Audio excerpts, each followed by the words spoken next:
If you have a pair of these Birkenstocks and you're getting them ready for the summer, then you might want to give them a bit of a clean up. Now, I've got these white Birkenstocks to demonstrate how you can clean your Birkenstocks before the summer season.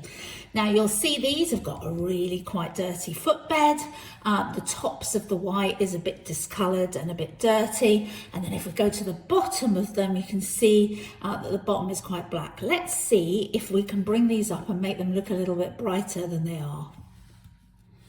Now, in order to do this, I've got 3 ingredients that I'm going to use. You can use specialised leather products for this, but most people don't have those hanging around their home. So here's how you can do it with household objects. Number 1, we're going to use a teaspoon of liquid laundry detergent, a tablespoon of distilled white vinegar, and then I'm going to get this bowl and I'm going to fill it with a cup of warm water, and I'm going to dampen a microfiber cloth and start to scrub the footbed.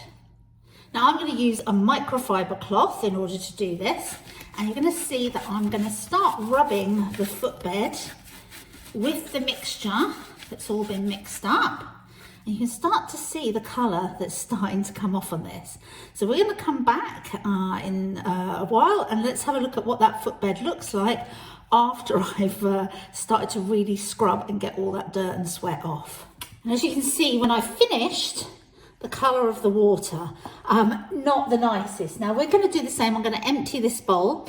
I'm going to use exactly the same combination as before, which is the liquid detergent and the distilled vinegar and the warm water. And I'm going to go again, but this time I'm going to clean the tops of the sandals.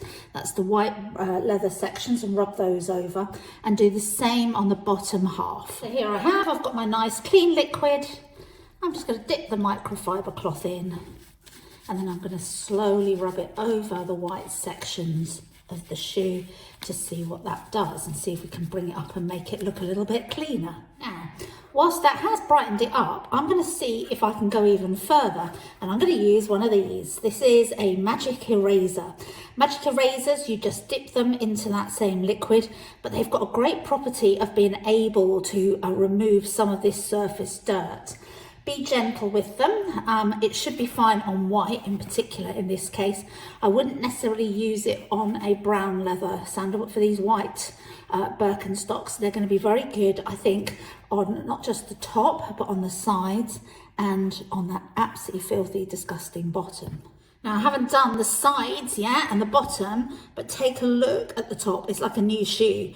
And I will contrast at the end, by the way, when these have dried off, the other side of this shoe, the left to this right, so you can really see the difference in colour between the two. That magic eraser has absolutely worked wonders on these, making them look really much cleaner, much brighter. So, these have now been drying for 24 hours, and what I didn't show you in my videos is that I also decided to clean the underside of them as well.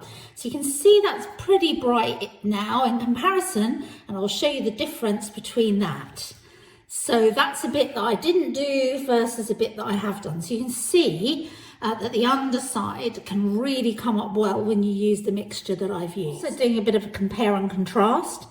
These are the sandals that haven't been cleaned. These are the ones that have. Now, if you look at the sandals that haven't been cleaned, you can see how dirty that footbed is, how scummy it is on the top, and how filthy it is underneath. And the bottoms of the shoes are pretty disgusting as well.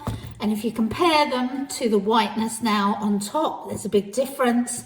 You can barely see a stain on the shoe bed now of these. If I bring these over, you can barely see anything. And then if I turn them over, there's a significant difference in whiteness, again, if I contrast with the bottoms of the shoes. So basically, it really does work to give them a good old clean. You don't want to be doing it all the time because obviously it's leather and cork. I would suggest that after you have given them a good old clean for the summer, that you would use some cork renew just to make sure that you can stop the cork from splitting, because these don't like lots of water. And I could also use a leather conditioner just on the top of the sandals, whether it's these or the brown ones that you get, the typical style, just to keep them nice and soft and supple so that they don't crack. And these will probably last me now for the rest of the summer before I'll probably end up buying a new pair.